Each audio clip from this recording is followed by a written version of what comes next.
Hey guys, tonight we drift into a story where the desert stretches forever, its dunes rising like frozen waves of gold. The wind moves softly, almost like a lullaby, brushing grains of sand against your skin.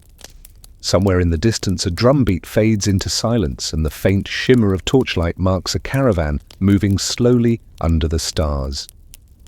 This is where you're headed, into the world of the richest man to have ever lived, a figure wrapped in equal parts, legend and history, Mansa Musa of Mali. Of course you probably won't survive this journey, well, at least not in one piece if you tried it in real life. Crossing the Sahara barefoot in modern sneakers. Yeah, no, even Google Maps would tell you recalculating route about 20 times before just giving up. Luckily, you're here tucked in with a blanket and maybe a cup of chamomile tea, so all you'll risk tonight is falling asleep halfway through the tale. So before you get comfortable, take a moment to like the video and subscribe, but only if you genuinely enjoy what I do here.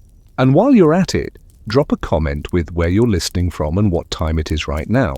There's something strangely comforting about imagining people all over the world nodding off to the same story at different hours of the night. Now dim the lights, maybe turn on a fan for that soft background hum, and let's ease into tonight's journey together. The Mali Empire isn't a place most people think of when they imagine world powers. The mind usually goes to Rome, maybe China, or those knights in shining armor fumbling around Europe. But if you follow the Niger River deep into West Africa around the early 1300s, you'd find a kingdom that thrived on gold salt and the endless rhythm of trade routes. You're standing now in that space, the Sahel, the wide belt between desert and forest. The land is dry but alive. Herds move along dusty plains and people carry baskets filled with millet and sorghum grains that have kept families fed for generations. The Niger bends lazily, its waters glittering under the sun, giving life to markets where merchants shout prices and children chase goats between stalls. And somewhere in this vivid world, in the early 1280s, a child is born. His name is Musa Keita. He doesn't know yet that one day people will call him Mansa Musa, meaning King Musa, and that his name will echo across centuries. Right now, he's just a boy. Historians still argue whether he was directly in line for the throne or a distant relative placed carefully into succession. The records are slippery, written centuries later by travelers and chroniclers who loved a good tale as much as truth. But what's certain is that Musa grows up surrounded by the pulse of a wealthy and organized kingdom. The Mali court isn't just about swords and crowns, it's about diplomacy, learning, and subtle manners. From an early age, Musa is taught not only how to ride a horse and wield a spear, but also how to listen, how to speak with measured grace. Wealth can buy armies, but respect earns loyalty. That's a lesson that seems to stick with him. Picture him now, a teenager, walking through the great halls of Niani, the capital. The air smells of incense, wood smoke, and leather. Gold dust sparkles in pouches at the belts of traders. Storytellers sit by the gates, plucking strings and weaving myths about heroes long gone. Musa watches wide-eyed, absorbing everything. One quirky detail about the court life he steps into sunscreen of the time wasn't exactly banana boat or SPF 50. People in West Africa sometimes used mixtures like crocodile dung or plant-based pastes to protect against the fierce sun. Imagine little Musa wrinkling his nose as someone smears that on his arms, probably not the glamorous part of royal life. But Musa's world isn't just glittering halls and odd-smelling skincare, it's also a crossroads of cultures. Traders from the north bring salt slabs stacked like tombstones, their camels swaying under heavy loads. Merchants from the south arrive with ivory kola nuts and stories of dense forests. Through it all, Islam spreads quietly but firmly, carried by scholars and merchants who stop to share verses of the Quran between deals. Musa listens, and the faith begins to shape him. And if you tilt your head and listen closely, you can almost hear the uncertainty in the air. Rumors swirl about kings who vanish into the sea, about rival clans, plotting about empires that rise and fall like the tides of the desert sands. Musa grows up in this swirl, learning that power is both fragile and enduring depending on who holds it. As you lie there, the desert night cooling around you, you realize Musa's journey is only beginning. He's still a young man in waiting his destiny, tethered to the throne, but not yet seated on it. The sands of time, like the dunes around him, are shifting, and soon, one bold decision by a predecessor will open the path for Musa to rise. But we're not there yet. For now, imagine the boy quietly watching his world, polite and steady, waiting for his turn. The boy you watched grow up in the glow of Niani's firesides doesn't suddenly leap into legend. He lingers first in the shadows of those before him, still learning the rhythms of an empire that thrives on both grit and grace. You picture young Musa waking to the sound of drums in the distance, deep and steady like a heartbeat, reminding him that Mali is alive, sprawling and demanding of its leaders. Life in medieval Mali isn't all golden crowns and silk robes. Much of it is ordinary, and yet within the ordinary lies the foundation of Musa's patience. He sees his elders rise before the sun, praying quietly, then stepping into duties that range from managing land to settling disputes over goat salt or fishing rights on the Niger. It's these mundane responsibilities that carve into him the importance of steady leadership. Musa, though heir in waiting, still runs errands. He helps organize caravans, sits in on councils where words are wielded like swords, and even joins hunting expeditions. Imagine him bow in hand, trailing older hunters as they stalk antelope across the grasslands. His eyes don't just track the prey, they study how decisions are made in silence, how authority moves without boasting. Now here's the thing about Musa's youth that history leaves frustratingly vague. We don't know the exact details. Historians still argue whether he was raised in Niani itself or rotated through satellite towns to learn administration. Some even suggest he spent time at the trading outpost of Walata, where salt caravans from the Sahara arrived like fleets of ships docking at a port. What's clear, though, is that Musa's early life wasn't sheltered. It was shaped by the very currents that powered Mali's prosperity. And those currents, gold and salt. You can imagine Musa staring at the empire's lifeblood piled in markets, shimmering dust scooped into leather pouches, salt slabs stacked like bricks taller than a child. Gold went north, traded for luxuries and weapons. Salt came south, traded for survival. It was wealth with a pulse, and Musa was learning to feel that beat under his skin. A quirky little tidbit here: the gold mines of Mali, especially Bambouk and Bouré, were so abundant that stories spread across Europe, painting West Africa as a literal golden land. By the time Musa was a boy, cartographers were already exaggerating his people's riches, doodling figures of African kings holding golden orbs on their maps. Imagine being a teenager and hearing rumors that somewhere in lands you've never seen, strangers are sketching you as a walking pile of treasure. But it wasn't just trade goods that poured through the empire. Ideas and customs traveled too. Musa heard songs sung in languages that blended Arabic, Mandinka, and Berber. He tasted foods seasoned with spices that rode in from the east. And in the evenings, under a canopy of stars, he likely listened to griots, the oral historians, singing tales of ancestors whose deeds shaped the Mali dynasty. These storytellers didn't just preserve memory, they trained young nobles like Musa in the art of carrying history as a responsibility. One detail you can't shake as you picture Musa's upbringing is his politeness. Accounts centuries later describe him as gracious, measured, almost understated compared to rulers who led by intimidation. Imagine him as a young man bowing slightly when greeting elders, waiting before speaking, and holding back his temper even when pressed. In a world where wealth could easily turn a boy arrogant, Musa seems to have chosen restraint. Of course he wasn't isolated from ambition. You can almost hear whispers at court, uncles, cousins, rivals, each angling for influence. Royal families, across time and geography, tend to carry enough drama to fill several seasons of a reality show. Musa navigates this by watching and waiting, his calm demeanor hiding sharp observation. He learns that survival in power often comes not from being the loudest voice, but from knowing when to speak at all. And here's where one of history's great mysteries starts to loom over his path. The reigning Mansa before Musa, a man named Abu Bakr II, sometimes called Abu Bakari, develops an obsession. He believes there are lands beyond the Atlantic Ocean, not just tiny islands but entire continents waiting to be found. According to one account, he organizes expeditions westward, hundreds of ships loaded with men and supplies. Most never return. Historians still argue whether this happened as described or if it's more myth than fact.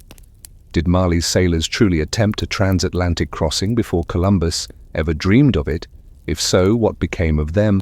Regardless of the truth, the tale shapes Musa's destiny. Because when Abu Bakr II sails off on his second great expedition, leaving Musa as regent, he doesn't come back. Imagine the weight on Musa's shoulders then. He isn't yet an old man, but suddenly the responsibilities of an empire rest on him. Every lesson from his youth, the patience of hunters, the fairness of judges, the rhythm of trade, the humility of prayer, begins to matter. The boy who listened more than he spoke must now speak for millions. And as the sun rises over the plains of Mali, you can see him stepping into this new role, not by force, but by the quiet acceptance of a destiny shaped as much by chance as by preparation. The polite young heir in waiting is about to become the king history remembers. The day Musa shifts from waiting in the wings to holding the crown is both abrupt and strangely calm. You can almost feel the heat pressing down on him as word spreads through Niani, the previous Mansa Abu Bakr. Too has vanished at sea. No sails on the horizon, no triumphant return, only whispers carried on the Harmattan winds. One man's obsession with the ocean leaves another man standing before the throne. You picture Musa that morning kneeling in prayer, the sound of water splashing as attendants prepare the courtyard. His mind must have churned with questions. Is he ready? Will the people accept him? Can anyone truly fill the void of a ruler who vanished chasing the horizon? But outwardly he doesn't fidget, doesn't rush. He carries himself with that same calm grace that marked him since boyhood. The coronation isn't a European-style parade of jewels and trumpets. It's subtler, infused with the rhythms of Mali itself. Griots chant the lineage of kings, stretching back to the empire's founder, Sundiata Keita, whose story still echoes through West Africa like scripture. Drummers beat patterns that rise and fall like a heartbeat, grounding Musa in his new role. He accepts the symbols of power, a scepter, a ceremonial bow, maybe even a staff carved with designs older than memory. The crowd doesn't cheer wildly. Instead, they hum and chant in unison, the sound rolling like thunder over the savannah. And there you are, standing in that crowd, feeling goosebumps as the new Mansa lifts his hand. It isn't a gesture of arrogance. It's almost modest, more like a greeting than a command. You realize then that Musa isn't stepping into this with a hunger for domination, but with a quiet, steady resolve. Still, the weight is immense. Imagine inheriting an empire that stretches across the Sahel, encompassing bustling towns, mines of glittering gold, and caravan routes threading like veins into the Sahara. Musa's Mali is no fragile backwater. It's one of the richest, most strategically placed realms on earth. Managing it requires more than ceremony. It demands wisdom, discipline, and no small amount of luck. Historians still argue how smooth this transfer of power was. Did Musa face immediate resistance from ambitious relatives? Were there battles behind palace walls, silenced in later retellings? The records are thin, more shadows than solid shapes. What seems clear, though, is that Musa manages to secure his throne without bloody purges or brutal displays. Instead, he leans on a reputation for fairness and faith. One mainstream fact worth noting here: Musa officially comes to power around 1312. That date becomes a pivot in world history, though no one at the time could have guessed it. Across the Mediterranean, European kingdoms squabble and stumble through the aftermath of the Crusades. In Asia, the Mongols still loom large, fracturing and reshaping lands. And in West Africa, Musa begins weaving his legacy. But what does ruling look like day to day? Not endless banquets or lounging in silk. Musa spends his early years as Mansa, reinforcing the stability of Mali. He oversees trade, ensuring the great routes to Walata Gao and Jenne remain secure. He supports agriculture, knowing that gold may dazzle outsiders, but millet keeps families alive. And he begins to expand his patronage of Islam, elevating scholars and clerics who bring not just religion, but also literacy and learning. One quirky little detail: Musa's court likely had an official griot, someone whose job was not just entertainment, but also preservation of law and lineage. Think of it as having a walking, singing hard drive, storing centuries of data, except with a better rhythm section. Imagine Musa pausing a tense council meeting, turning to the griot and saying, "Remind us what my great-uncle did," when faced with this same dilemma. Of course, there's pressure from outside too. Neighboring states watch Mali's riches with envy. Raiders probe the borders. Traders grumble about taxes. Musa's politeness doesn't make him weak, though. He proves willing to assert Mali's strength when necessary, dispatching cavalry that thunders across the plains with lethal precision. But even then, he prefers measured response to reckless conquest. It's during these early years of his reign that Musa's piety deepens. He prays daily, consults clerics, and shapes his rule through Islamic principles of justice and generosity. Yet he doesn't reject traditional customs entirely.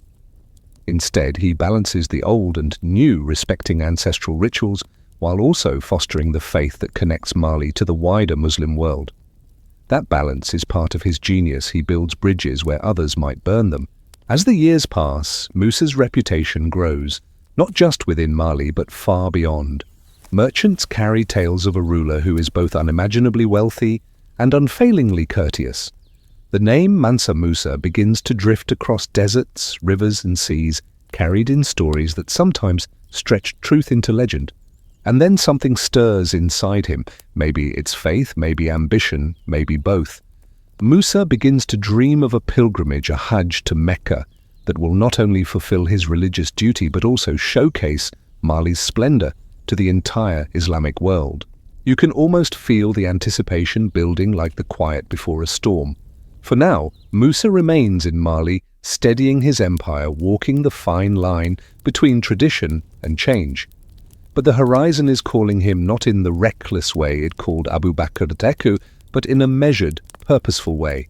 Soon, Musa will set out on a journey so extravagant that it will bend economies, alter maps, and etch his name into history's most dazzling lists. The empire spreads before you like a living map, its roads pulsing with traders, its fields rippling with grain. Now that Musa has steadied the throne, you drift beside him as he surveys his inheritance. Picture yourself riding on horseback next to the Mansa, the morning air sharp with the smell of dust and roasted millet from nearby villages. Ahead, the horizon is broken not by mountains, but by the endless stretch of caravan trails, each one a lifeline of wealth.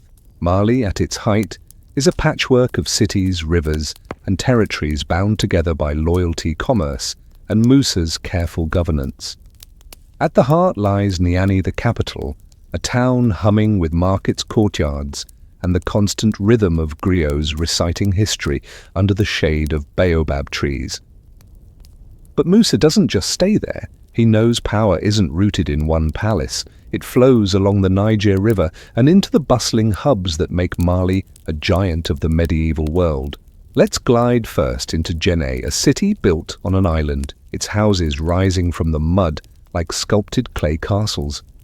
The air smells damp and earthy, with merchants unloading salt slabs that glitter white under the sun. Jenne is famous for its mosque, a grand structure of mud brick, its towers crowned with wooden beams jutting like ribs from the walls. Imagine standing before it, the heat pressing against your back, realizing this is both a place of worship and a symbol of resilience, rebuilt again and again after each flood or storm. Further upstream lies Gao, perched at the bend of the Niger. Here, merchants from as far as Morocco mingle with local traders. You hear a cacophony of languages, Arabic, Songhai, Mandinka, blending into a market symphony. Camels chew noisily on sparse fodder, while ivory tusks, leopard skins, and baskets of kola nuts change hands. Gao is a crossroads, and Musa understands that keeping it within Mali's orbit ensures the empire's arteries stay unclogged. And then there is Timbuktu, yes, the place your elementary school teacher probably mentioned as a synonym for the ends of the earth. But in Musa's world, Timbuktu is no joke. It's a hub of scholarship, trade, and spirituality. Its markets bustle with scribes selling manuscripts, a detail that feels almost surreal. Imagine buying books in a time when Europe still struggles to produce them outside monasteries. The smell of ink and parchment mixes with spices and camel sweat. Timbuktu isn't just a trading city, it's an intellectual beacon. Historians still argue whether Musa personally spent long stretches in Timbuktu during these early years, or whether he merely invested in its growth from afar. What we do know is that his reign pours resources into the city, planting the seeds of a scholarly tradition that will make it famous long after his death. Of course, cities are only part of the empire's anatomy. There are the gold mines hidden deep in the forests of Bambuk and Bure. You can almost hear the metallic ring of hammers striking stone, the scrape of pickaxes, the grunt of miners hauling sacks. It's dangerous backbreaking work, but the reward is dust and nuggets so dazzling that outsiders can scarcely believe such abundance exists. Quirky fact, the mines were so carefully guarded that foreign visitors were often banned from seeing them directly. Gold was too precious to flaunt at the source. Better to dazzle outsiders with it later, once it gleamed in markets far from the earth that birthed it. And then, of course, salt. You might chuckle at the idea of salt being as valuable as gold, but here in West Africa, salt is survival. Without it, food rots and bodies falter in the heat. The slabs carved like tombstones ride on camelback across the Sahara, each one more precious than a coin. Musa's empire controls both ends of this vital trade, the golden south and the salty north. No wonder wealth flows like water here, but wealth alone doesn't keep a kingdom whole. Musa knows this. He strengthens his administration, appointing governors called farbas to oversee provinces. They enforce taxes, collect tribute, and report back to Niani. In modern terms, think of Musa as running a franchise with local managers, ensuring that each branch, be it Jenegao or Timbuktu, runs smoothly and pays its dues. Amid this structure, Musa's character shines. He isn't a tyrant barking orders from a throne. Instead, he cultivates an image of balance, approachable yet authoritative, wealthy yet humble. Griots sing about his fairness, describing him as a ruler who listens before he commands. Imagine sitting in his court waiting for judgment in a dispute over a stolen goat. Musa leans forward, listens carefully, then delivers a decision that makes both parties feel heard, even if one still walks away goatless. And yet under this calm surface ambition simmers. Musa isn't content with merely maintaining what he inherited. He dreams bigger. He envisions Mali not just as a regional giant, but as a recognized power in the wider Islamic world. To achieve that, he knows one thing will matter above all: the pilgrimage. The thought lingers in his mind, tugging at him like the distant call of a muezzin. He wants to walk the path to Mecca, not in secret or simplicity, but in a way that will cement Mali's place on the map of history. The empire is rich, stable, and humming with prosperity. The stage is set. You can feel it now, standing with him at the banks of the Niger, the sun melting into orange and red behind the horizon. The cities are alive, the trade routes bustling, the mines glimmering in secret. Musa's empire is strong, but strength to him is not enough. Soon the world will know Mali's name. Evenings in Niani drift with the soft hum of crickets, the scent of wood smoke, and the rhythmic tapping of drums echoing from distant courtyards. It's in this quiet glow that you slip into the palace and glimpse what Musa's daily life is like. Not just the grand public displays of power, but the subtler, more intimate rhythms of a royal court. Inside the palace is a mixture of grandeur and earthiness. Mud brick walls are smoothed and painted, decorated with carved wooden doors and woven mats. Lanterns flicker against the walls, casting shadows that dance as courtiers shuffle in with petitions, reports, or trays of food. Musa moves gracefully through this space, polite but commanding, a presence that radiates dignity without heavy-handedness. Picture him seated on a low throne, not gilded with jewels like a European king's chair, but draped with fine fabrics, perhaps imported silks or local cotton dyed in rich indigo. His attendants fan him lazily, not because he demands it, but because the Sahel heat is unrelenting. The court smells faintly of incense, its smoke curling upward like whispered prayers. Here, Musa listens. Farmers complain of taxes, traders ask for protection along caravan routes, scholars debate fine points of theology. He answers calmly, his voice, even his words measured. He doesn't raise his tone or pound the arm of his throne. Instead, his politeness becomes a kind of quiet authority. People trust him not because he shouts the loudest, but because he weighs his words carefully. One quirky tidbit you'd notice if you sat in his court: courtiers often greet the Mansa by bowing low and sprinkling dust over their heads. Sounds strange today, but it was a traditional Mandinka gesture of humility.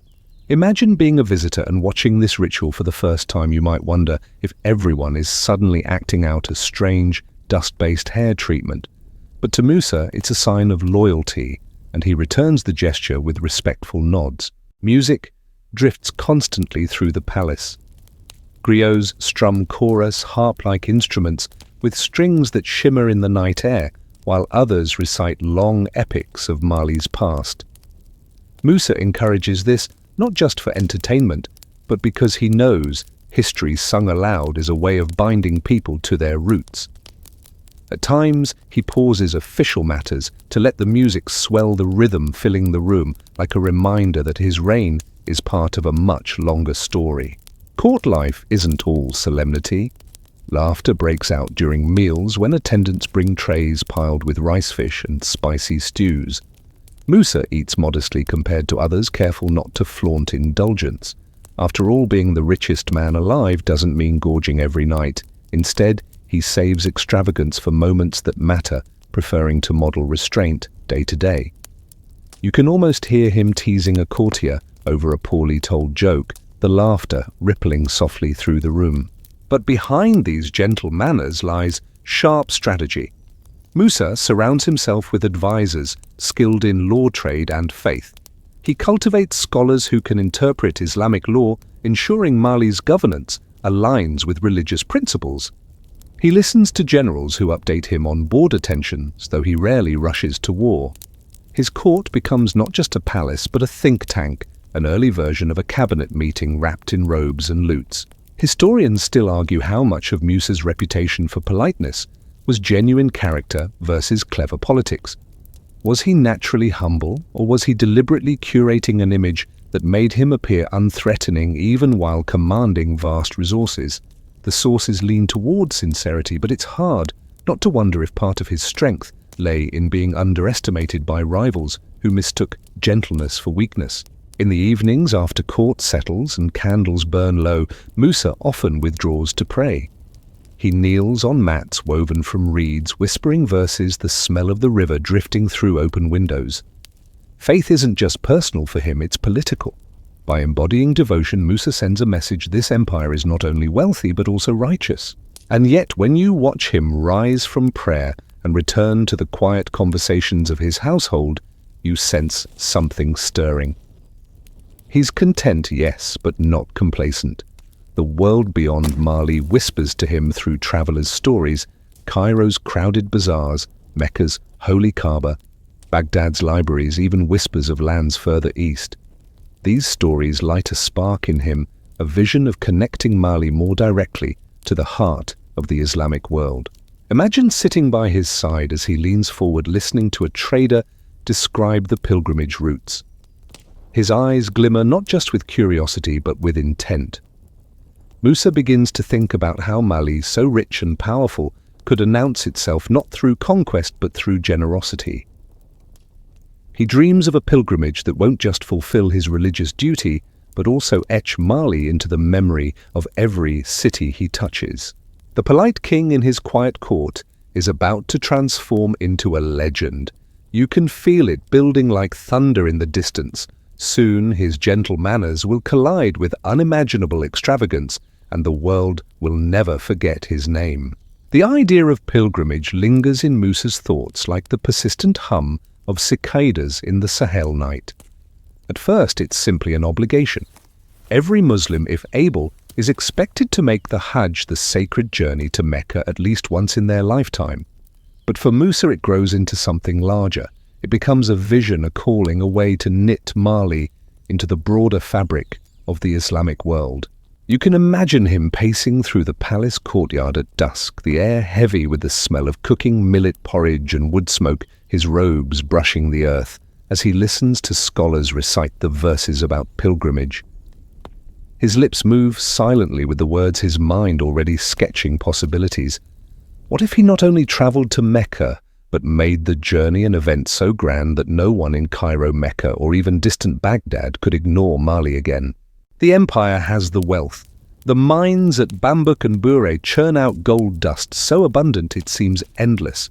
The caravans from salt mines at Tagaza and Taoudeni snake southward like endless parades of shadows. Musa knows that Mali doesn't just trade in goods, it trades in wonder, and he's ready to amplify that wonder across the desert. Historians still argue what inspired Musa to finally decide on the pilgrimage. Was it personal piety, a burning desire to fulfill a spiritual duty? Was it political calculation, a chance to showcase Mali's riches on the world stage? Or was it both faith, braided with ambition inseparable and compelling? Whatever the mix, Musa begins preparations that border on the unbelievable. Picture the planning scribes hunched over parchment tallying supplies. Governors dispatched orders to provinces gather camels, grain, fabric, attendants. Gold is weighed, sorted, polished, until it gleams like captive sunlight. Tailors sew robes of fine cotton and imported silks. Herdsmen prepare droves of cattle and sheep to feed the enormous company that will march across the Sahara. And at the center of it all, Musa's politeness doesn't fade. He gives instructions calmly without barking. Servants bow, officials scribble, soldiers salute, and through it all, Musa maintains that quiet demeanor. But make no mistake, behind the soft words is iron resolve. This pilgrimage will not be modest. It will be an earthquake in the memory of the medieval world. A quirky tidbit: some accounts claim Musa's caravan included not just attendants and soldiers, but also musicians. Imagine trudging across the Sahara with drums, flutes, and choras accompanying the caravan like a rolling festival. While other travelers might pass in silence, Musa ensures his journey sings its way through the desert. And the numbers, they boggle the mind. Reports speak of tens of thousands of people, servants, soldiers, officials, even slaves, marching under the Malian sun. Camels by the hundreds, maybe thousands, loaded with supplies, and most famously with gold. Gold dust carried in satchels, gold ingots strapped to animals, gold ornaments glittering in the sun. The caravan itself becomes a river of wealth flowing slowly toward Mecca. Before departure, Musa calls his court together. Picture the scene: the griots chant blessings, clerics pray, officials bow low, and the city buzzes with anticipation. Musa addresses them with soft words but heavy meaning. He assures his people that Mali will remain stable, that governors will guide the empire in his absence, and that his journey is both for faith and for Mali's honor. As the caravan begins to move, you stand on the edge of Niani, watching the dust rise in columns against the morning sky.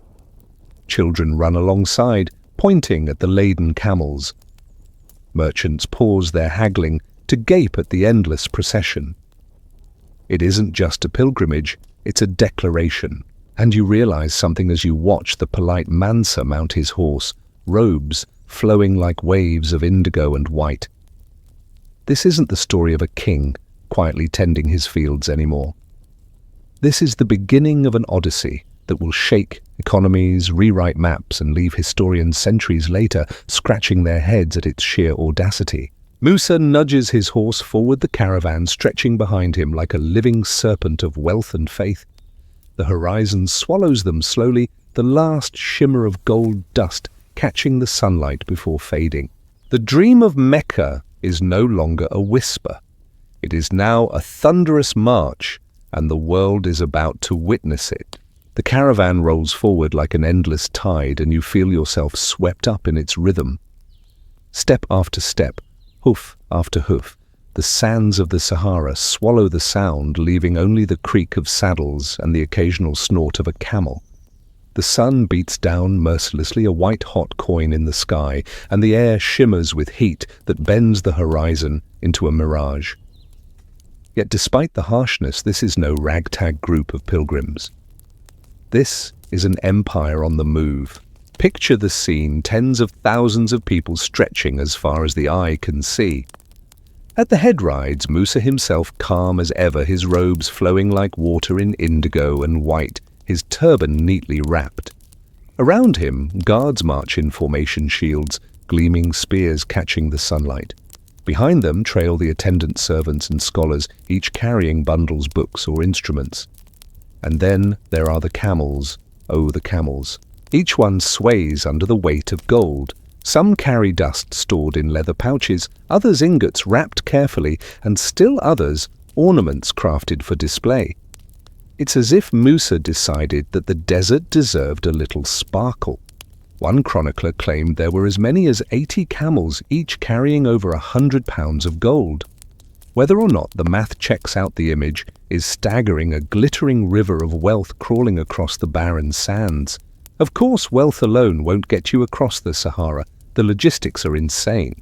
Musa's planners arrange for supplies of water stored in skins, herds of cattle driven alongside the caravan, and grains packed in woven baskets. Tents are hauled on carts ready to be pitched at night, turning the desert into a temporary city. Think of it as medieval glamping minus the Wi-Fi plus the occasional sandstorm. And then there are the entertainers. Yes, you heard that right. Musa doesn't want his people trudging in silence, so he brings along musicians, drummers, flute players, griots with their chorus. Imagine walking across an ocean of sand while a soundtrack of harp strings and chanting griots follows you.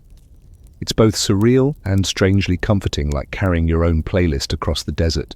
A quirky tidbit here: camels weren't the only animals in this journey.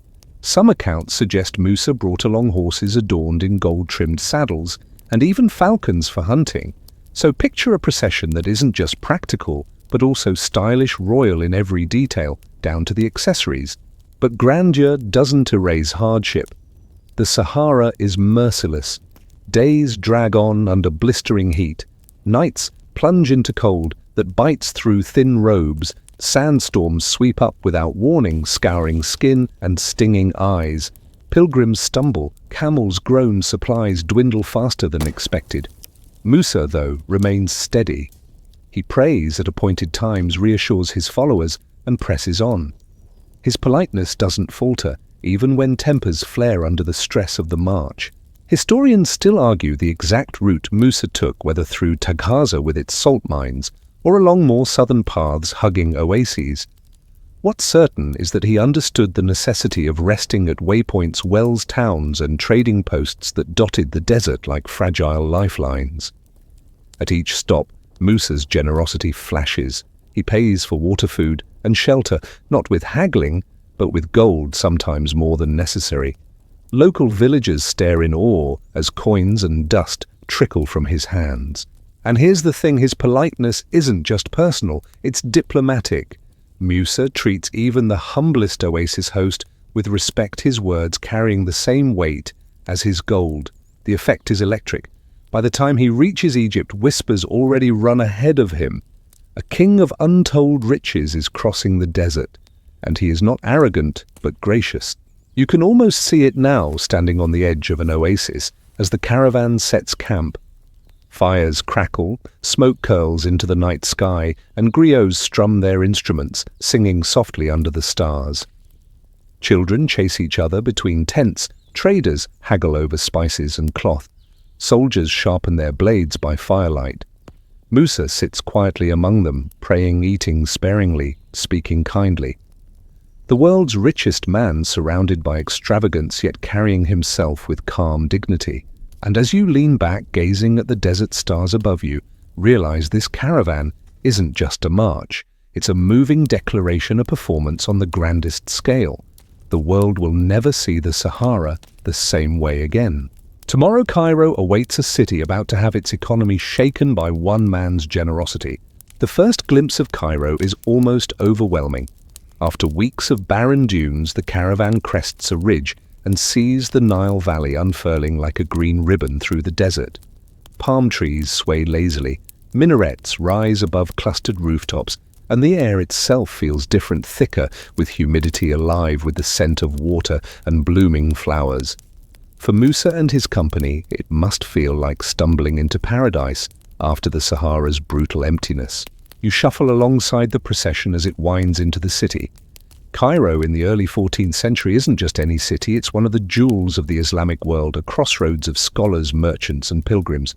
Streets overflow with traders, hawking spices, fabrics, perfumes, and curiosities from every corner of the known world. Donkeys, brave vendors shout prices, and somewhere in the distance, a muezzin's call to prayer floats above the din. And into this chaos walks Musa's caravan. Imagine the jaws dropping as locals see the endless line of camels, soldiers, servants, musicians, and of course gold. Pouches of dust glint in the sun, ornaments sparkle on saddles, and Musa himself radiates calm authority, dressed in robes finer than anything most Cairenes have ever seen. Word spreads like fire. A king from a distant land richer than imagination has arrived. Markets buzz, scholars whisper, officials scramble. Even the Sultan of Egypt, Al-Nasir Muhammad, is intrigued. He expects to meet a wealthy ruler, but nothing prepares him for the tidal wave of generosity that Musa brings. Historians still argue about the details of their meeting. Some say Musa initially resisted bowing to the Sultan, insisting he would only bow to God.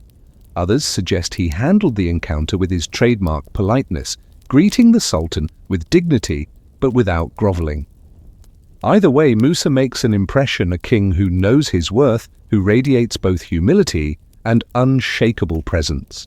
Then comes the spending. Musa doesn't tiptoe into Cairo's markets, he floods them. He buys goods, not with haggling or restraint, but with handfuls of gold dust. He gifts coins to beggars on the street, showers merchants with wealth, and pays generously for lodgings and supplies. His caravan distributes so much gold that the city begins to tilt under the weight of it. One quirky tidbit chroniclers claim Musa was so generous that he accidentally caused gold to lose value in Cairo. Prices soared, inflation rippled through the economy, and it took years for Egypt's markets to stabilize. Imagine that being so wealthy that your vacation spending habits disrupt an entire country's economy. Sorry about your rent, Cairo, my bad. And it's not just about money. Musa also sponsors religious and cultural exchanges during his stay. He visits mosques, donates to scholars, and invites architects and teachers to return with him to Mali. Cairo's intellectuals are stunned by his curiosity and humility. Here is a king who doesn't just flaunt wealth, he invests it in knowledge and faith. Picture. One evening, Musa walks through Cairo's bustling quarter with a small entourage. Lanterns glow the smell of roasted lamb, and spices fills the air, and musicians strum in the background. Locals bow their heads as he passes, whispering in awe. He pauses to speak gently, with a merchant purchases goods at triple their worth, and continues, leaving behind a stunned crowd. It isn't just gold he's giving, it's the memory of being treated with respect by a man who could have been arrogant. But beneath the generosity there's tension. Cairo's elite struggle to balance gratitude with alarm. The Sultan appreciates the wealth Musa injects, but also worries about the destabilizing effects. Courtiers whisper, "Who is this man from the far reaches of Africa who can, with a single gesture, shift economies?" Still, Musa's politeness smooths over the anxieties. He never boasts, never threatens. He simply radiates calm faith and unshakable dignity. By the time he leaves, Cairo is forever changed, its markets disrupted, its scholars inspired, and its people awed by the Golden King from Mali. As you drift to sleep, imagining the scene, you can almost hear the clinking of coins spilling into waiting hands, the murmur of astonished crowds, the rustle of silk as Musa moves quietly through the city. And just beyond Cairo, the pilgrimage still stretches onward. Mecca awaits, and with it, the fulfillment of Musa's faith. Leaving Cairo feels less like a departure and more like a ripple moving outward. You can almost hear the sigh of relief as merchants try to rebalance their books, clutching bags of gold that suddenly don't stretch as far as they did a month ago. But Musa doesn't linger to witness the economic aftershocks. His eyes are fixed on Mecca, the holiest city of Islam, and the very reason this grand odyssey began. The caravan reforms outside Cairo's gates. Camels kneel to be loaded once more, tents are struck, supplies redistributed, and musicians tighten strings on their koras. The air hums with anticipation. To travel from Cairo to Mecca is still a daunting trek across Sinai, down the Red Sea trade routes, through deserts and bustling towns. But compared to the Sahara, it's almost merciful. Rivers of pilgrims flow the same way, each group a small rivulet merging into a great current, heading toward the sacred. You move with them, the desert sun now tempered by the knowledge that every step brings you closer to the Kaaba. Musa prays at dawn, noon, afternoon, dusk and night, his devotion deepening with every mile. The caravan's hardships remain: heat, dust, aching feet, but the promise of Mecca pulls them forward like a lodestar. And then, after weeks of travel, the moment arrives.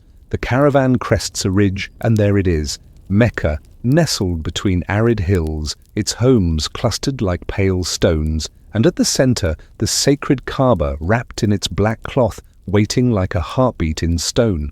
The sight hits you like a wave. Thousands of pilgrims converge, voices rising in prayer, footsteps, quickening eyes wet with emotion. Musa dismounts, removes his sandals and steps forward with the same calm dignity he has carried across deserts and cities. But this time it isn't wealth he carries, it's faith. Historians still argue how extravagant Musa's pilgrimage rituals were. Did he perform them quietly, blending with the crowds, or did his massive entourage inevitably turn even sacred rites into a spectacle? Some suggest he built lodgings for his people and donated heavily to Mecca's poor. Others imagine him walking humbly among pilgrims, his robes dusty, his voice low in prayer. One quirky tidbit: some accounts claim Musa even commissioned a new mosque in Mecca during his stay, hiring local craftsmen and funding the project on the spot. Whether that's fact or legend, it speaks to the impression he left not just as a pilgrim, but as a builder. You picture him circling the Kaaba, hand outstretched to touch the stone, lips moving in whispered prayer. The wealth, the gold, the caravans all fade in this moment. Here is Musa, stripped to his essence, a man of faith fulfilling a duty, seeking forgiveness and blessing like any other believer. Yet even in devotion, his presence cannot be ignored. The caravan itself, sprawling through Mecca, is a spectacle of wealth and order. Musicians play softly, in camp griots record the journey, in song scholars debate under the stars. And at the center, Musa prays, distributes alms and converses with clerics and judges. His politeness continues to astonish. He greets strangers with warmth, gives alms without hesitation, and treats scholars with reverence. For locals he is both pilgrim and king, both humble and magnificent. It is a paradox that fascinates and ensures his story will echo far beyond Mecca's walls. As the pilgrimage rituals conclude, Musa doesn't pack up immediately. He lingers, visiting scholars, commissioning works, arranging for teachers and architects to return with him to Mali. The seeds of a cultural flowering are planted here, in conversations held in the shade of Mecca's courtyards over cups of spiced coffee and under the watchful gaze of the sacred. And as the caravan finally turns back toward Africa, you feel a quiet shift. Musa's pilgrimage has not only fulfilled his duty, it has rewritten his destiny. He will not return as the same king who left Niani. He will return as a legend. The desert path home lies ahead, and with it the challenge of carrying new ideas, new people, and perhaps a lighter treasury back across the sands. The homeward journey begins with a strange mixture of triumph and exhaustion. Musa has fulfilled the pilgrimage, left his mark on Cairo, and planted seeds in Mecca, but now comes the task of returning to Mali across the very deserts he conquered months before. The caravan shifts its weight like a giant beast, turning back toward the west, camels groaning as they kneel for loading servants, strapping bundles of goods, and scholars clutching manuscripts carefully wrapped in cloth.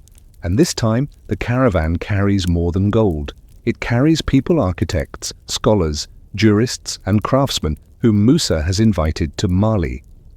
Among them is the famed architect Al-Sahili, whose name will echo in Timbuktu's skyline.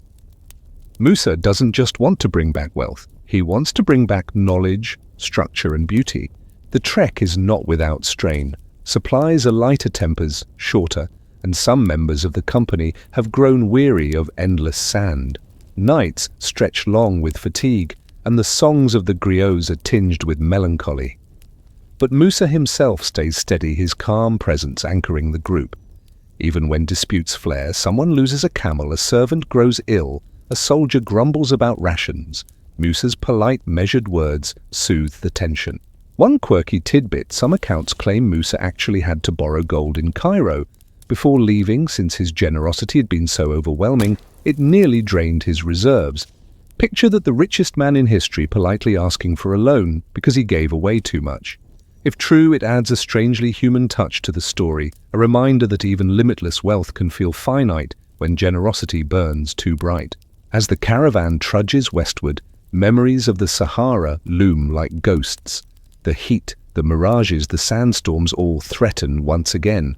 But now, Musa's party carries stories too. Servants whisper of Cairo's markets, griots compose verses about the Kaaba, and soldiers retell the spectacle of Mecca. The caravan is heavier with memory than with gold. Historians still argue which route Musa chose for his return. Some say he retraced his path northward, others suggest a more southern arc through different oases. What's certain is that his progress left Mark's villages enriched by his generosity, towns still reeling from sudden floods of gold, children who grew up remembering the day a Malian king walked through their dusty streets. At night, under the desert stars, Musa's camp looks almost dreamlike. Lanterns flicker, shadows stretch across the dunes, musicians pluck soft notes, and clerics debate theology over cups of tea. Musa listens more than he speaks, nodding quietly, occasionally offering a thought with the same measured politeness he always carries. He doesn't boast of what he's done, he simply inhabits the moment, already imagining how Mali will transform once they return. And somewhere in the distance the griots practice their verses, weaving his journey into song. You can almost hear the refrain: the king who crossed the desert, who humbled Cairo, who prayed in Mecca, and who brought back not just riches, but wisdom. The road stretches long, but home draws closer. Villages of the Sahel lie ahead, then the green floodplains of the Niger, then Niani itself, waiting to receive a king now larger than legend. As the caravan presses west, you can sense it, the shift from pilgrimage to homecoming, from faith fulfilled to destiny reborn. When the caravan finally reaches the edges of Mali's dominion, the air changes. After months of arid winds and shifting dunes, the Sahel greets you with greener stretches of grassland, with baobab trees rising like ancient guardians, and the hum of insects thickening at dusk. It feels like a homecoming, even for you, trailing at the edge of Musa's massive procession. The weary camels perk up as scents of vegetation replace the endless dryness of the desert. Word has run ahead. Messengers have carried the news: the Mansa is returning from Mecca, and not empty-handed. Villages along the route burst into celebration, drums pounding, griots chanting songs of welcome. Children run barefoot to catch a glimpse of the procession, their eyes wide at the glittering ornaments and foreign scholars in flowing robes. Women ululate, men raise spears skyward, and elders bow deeply, their voices thick with prayers of gratitude. Musa acknowledges them all with his usual calm. He waves, speaks a few soft words of blessing, and ensures that gifts are left behind in each settlement. Grain for the hungry, coins for the poor, fabrics for the elders. His politeness feels almost ritualistic now, an unbroken thread weaving his authority into daily life. The richest man in history does not shout his power, he sprinkles it like rain. By the time the caravan winds its way to Niani, the capital, the city is transformed into a festival ground. Streets are lined with garlands, drummers thunder in unison. Griots stand ready to immortalize the moment. The return is not just a royal procession, it's a performance of empire. Every attendant, every camel, every imported scholar is part of the spectacle. Historians still argue just how enormous the caravan was when it returned. Some claim thousands had perished in the desert, thinning the ranks. Others say the procession was still impossibly vast, filling the horizon with dust and sound.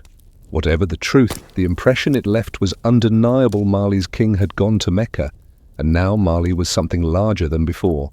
And then comes the most significant part. Musa doesn't simply settle back into his palace routines. He immediately sets his new companions to work.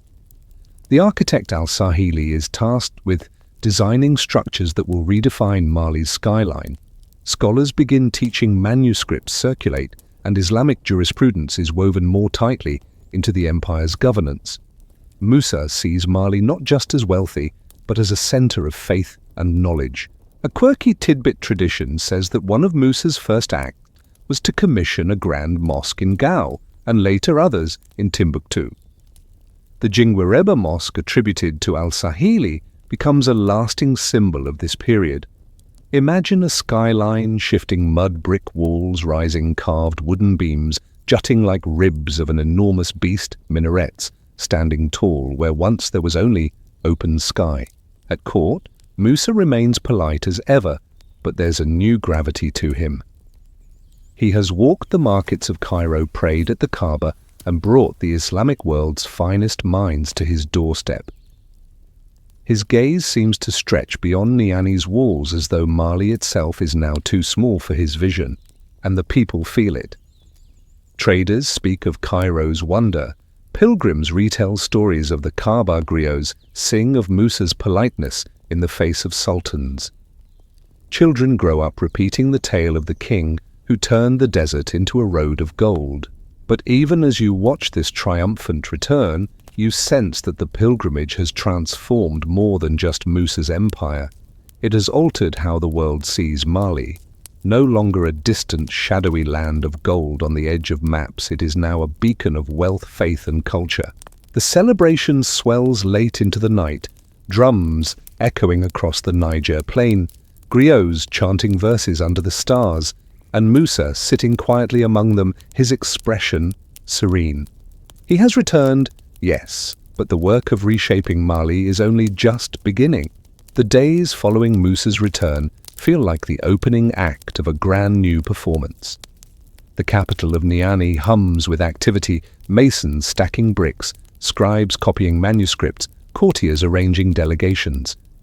It's as if the empire itself has caught a fever of renewal, all sparked by one man's pilgrimage. Musa walks through it all with the same calm demeanor, politely greeting craftsmen, thanking scholars, and giving orders with a gentleness that somehow makes obedience immediate.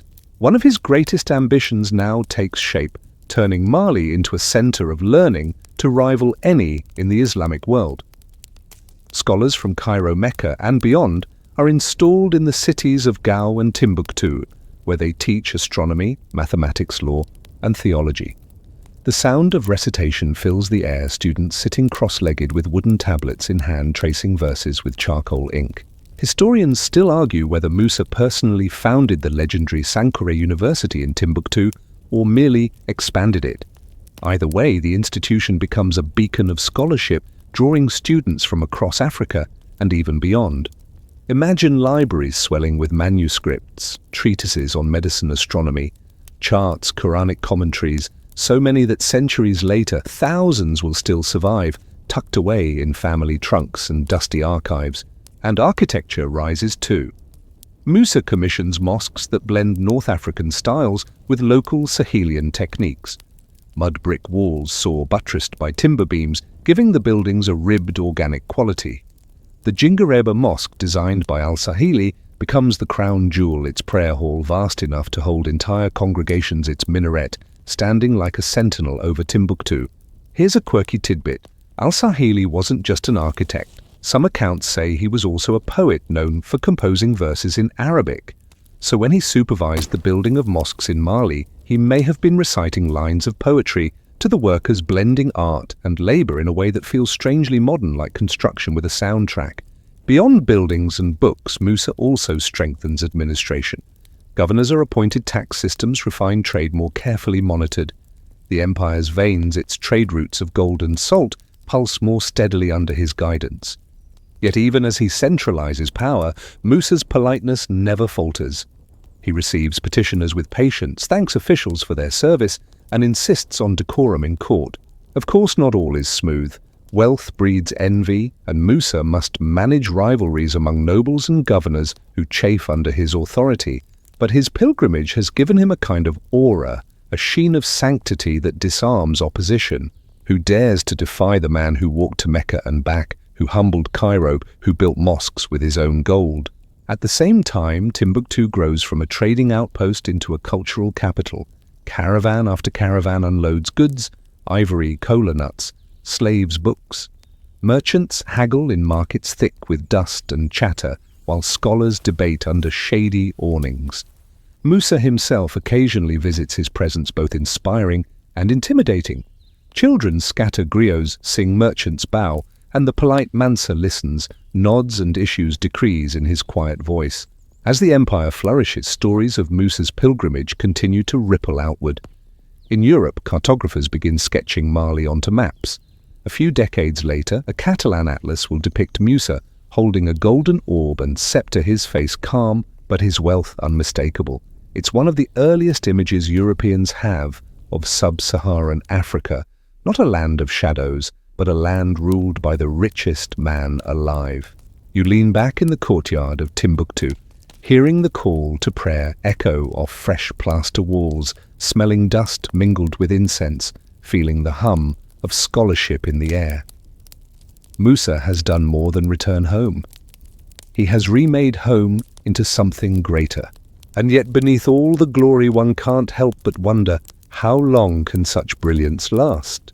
The brilliance of Musa's reign doesn't fade quickly, it spreads like sunlight across the empire. From Niani to Gao to Timbuktu, the land hums with wealth, faith and scholarship. Markets swell with goods from across the Sahara. Salt caravans arrive from Tagaza, their slabs stacked high, while gold dust flows outward like grains through an hourglass. Foreign merchants from Morocco, Egypt, and even further afield crowd the stalls, bargaining under the shade of palm mat awnings. And through it all, Musa's reputation only grows. He is no longer just a king of the Sahel, he is a global figure whispered about in courts from Cairo to Venice. When Europeans begin drawing more detailed maps of Africa, they can't resist sketching his image, a serene ruler with a golden crown and orb, the embodiment of riches that seem too immense to be real. But fame is a double-edged sword. With visibility comes envy. Some rival states eye Mali's wealth hungrily, while internal factions bristle under the growing centralization of Musa's rule. Musa handles it, as he always does, with politeness, diplomacy and generosity. Yet you can sense the strain behind his calm. He must constantly balance power, wealth and faith like a juggler with golden balls that can never be allowed to drop. One quirky tidbit stories spread that Musa's generosity was so extreme, he once ordered golden dust sprinkled on the ground of a mosque to beautify the prayer. Whether or not it happened, it reveals how people perceived him, so wealthy, so devout, that he treated gold as casually as pebbles. Historians still argue whether Musa truly understood the ripple effects of his pilgrimage spending. Did he know that by flooding Cairo with gold he destabilized its economy for over a decade, or was he simply acting in the spirit of generosity, unaware of the long-term consequences? The debate lingers, painting him either as a brilliant strategist or a benevolent but naive giver. Meanwhile, Timbuktu blossoms into the jewel of the desert. The mosques of Jinguerebe Sankore and Sidi Yahya become more than places of prayer. They are schools, libraries, and hubs of debate. Imagine students crowding under open skies, chanting verses, copying manuscripts, arguing over astronomy charts. The city earns its place in memory as a mythic center of wisdom, its name carried far beyond Africa. At home, Musa remains the same polite presence, attending prayers, listening to grievances, thanking his servants, and quietly shaping the destiny of his empire. Yet there's a sense of weariness creeping in. He is aging. His pilgrimage, glorious as it was, lies years behind him. The weight of ruling the richest empire in Africa presses heavier each day. Evenings find him seated in courtyards scented with incense and dust, listening to griots recount not only the pilgrimage, but also older tales of Sundiata, the Lion King who founded Mali. Musa smiles softly at these stories, perhaps wondering how his own will be told after he is gone. And you sitting there in the flickering torchlight realize that you are witnessing the twilight of a golden reign. The riches are still immense, the scholars still scribbling, the mosques still rising, but time has a way of humbling even the grandest kings. For now, though, Musa remains steady, polite and powerful. Mali gleams brighter than ever under his hand, even as the sands of time shift silently beneath it. The end of Musa's life approaches not with a dramatic collapse, but with a slow dimming, like a lamp burning steadily lower as the oil runs out. He remains on the throne for years after his pilgrimage, guiding the empire with his customary patience and soft authority. Yet his body begins to show the weight of age. His steps slow, his voice softens even further, and he leans more on trusted advisors and family members. Still, his reign continues to shape Mali. The mosques he commissioned stand tall, their prayer halls filled with worshippers, their walls etched with history. The scholars he brought back from Mecca and Cairo have trained a new generation of students who now teach others, planting seeds of knowledge that will last centuries. Merchants continue to funnel salt and gold through Timbuktu, its markets buzzing with voices speaking Arabic, Songhai, Tuareg, and Mande all at once. Musa ensures succession is prepared carefully. He grooms his son Magan to take the throne, surrounding him with tutors and advisors. Historians still argue how effective this transition was. Some say Musa ensured stability, others claim the empire began to wobble after his death, cracks appearing in the golden facade. The truth likely lies somewhere in between. Musa's legacy was vast, but even his wealth and wisdom could not guarantee eternal unity. One quirky tidbit: in some traditions, Musa is said to have stepped aside before his death, allowing Magan to rule while he withdrew into quieter devotion. Picture the richest man in history, spending his final days in prayer, no longer dazzled by gold, but by the thought of eternity. As his life wanes, Musa remains remembered not for tyranny or conquest, but for faith, politeness and generosity. His griots sing of deserts crossed, gold scattered and mosques raised. Merchants recall his lavish gifts. Scholars remember his quiet questions. Even the Sultan of Egypt, once alarmed by the flood of gold, cannot deny the impression he left. The moment of death comes quietly, like the desert dusk. No battlefields, no grand spectacle, just the passing of a man whose life had already become legend. Mali mourns deeply, griots composing elegies that weave together history and myth, while pilgrims across Africa whisper prayers for the man who walked to Mecca with half the world following in his wake. And you, sitting there in the fading glow of the empire's golden evening, realize how extraordinary it is that the richest man in recorded history was remembered not for arrogance, but for courtesy. In a world where power so often shouted, Musa whispered, and the world still heard him. But the sands are shifting. His death is not the end of the story. Empires, like men, must face their twilight, and Mali will not always shine so brightly. For now, though, the memory of Mansa Musa glows like embers, carried in the songs of griots and the stones of mosques. After Musa's death, the empire doesn't collapse overnight. The gold still glitters, the caravans still crawl across the Sahara, and Timbuktu's libraries still hum with students copying texts by flickering lamplight. Magan Keita, Musa's chosen heir, takes the throne, and at first it feels as if the rhythm will continue unchanged. But you know how time works. It erodes slowly at first, then all at once. Mali begins to feel the subtle strain of succession. Magan lacks the towering aura of his father. He is not the man who dazzled Cairo, who humbled Mecca, who poured rivers of gold into the desert sands. Historians still argue whether Magan was incompetent or simply unlucky, facing pressures no ruler could have handled with grace. Rivals within the empire sniff opportunity, while outside forces test Mali's defenses. And yet Musa's legacy lingers. The mosques remain their walls, weathering sun and rain but standing tall. The libraries grow, manuscripts multiplying as generations of scholars debate law, astronomy, and theology. Merchants continue to funnel salt and gold across the Niger Bend, keeping Timbuktu's markets alive.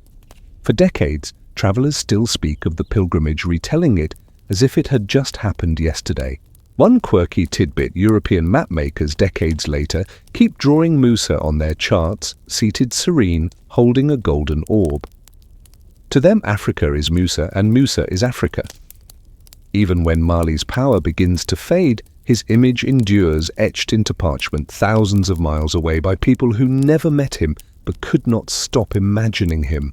But nothing golden lasts forever. Songhai rises in the east, nibbling at Mali's power. Trade routes shift, rebellions spark, and the empire that once seemed unshakable begins to wobble. Musa's politeness, his faith, his generosity, these qualities made him legendary, but they cannot be inherited like land. They live on only in memory, in story, in the griot's songs, passed from voice to voice under the stars. You sit now in that twilight, listening to the echoes. You hear the faint ring of coins tumbling in Cairo, the soft prayers whispered at the Kaaba, the strumming of choras in the desert night. You see Musa, robes, flowing turban, gleaming, always calm, always polite, the richest man in history who carried his wealth like a feather and gave it away like water. And as your eyelids grow heavy, you realize that Musa's true treasure wasn't gold at all. It was the story he'd left behind, the tale of a king whose journey turned deserts into rivers of legend, whose politeness made his power unforgettable, whose empire shone like the sun for a brief golden age. Now the story grows softer, like footsteps fading down a long corridor. You've walked beside Musa from the red dust of Niani to the markets of Cairo, from the sacred Kaaba in Mecca back to the green banks of the Niger.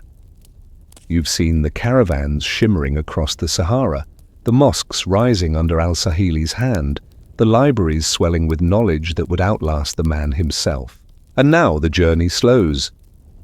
Imagine the desert at night, still silent, endless. The stars above shimmer like grains of gold scattered across a black cloth. The wind moves lightly, brushing the dunes into soft waves that shift but never complain. Somewhere far away, the echo of drums fades, replaced by the steady hum of the earth breathing beneath you. You let the images drift like dreams, camels swaying under moonlight, griots whispering verses to the night, Musa's calm face lit by a lantern's glow. You remember his politeness, his patience, his quiet strength, and you realize those are the qualities that last when gold turns to dust. The story of Mansa Musa doesn't end. It lingers like a warm ember glowing in memory. His empire may have waned, but the songs remain. His gold may have scattered, but the legend still sparkles. And as you rest now, you can carry that spark with you, not as noise, not as grandeur, but as a gentle light guiding you deeper into peace. So breathe in slowly, let your body loosen, and let the sands of the Sahara cradle you as you drift. The richest man in history has finished his journey, and so have you. Good night. Sleep well.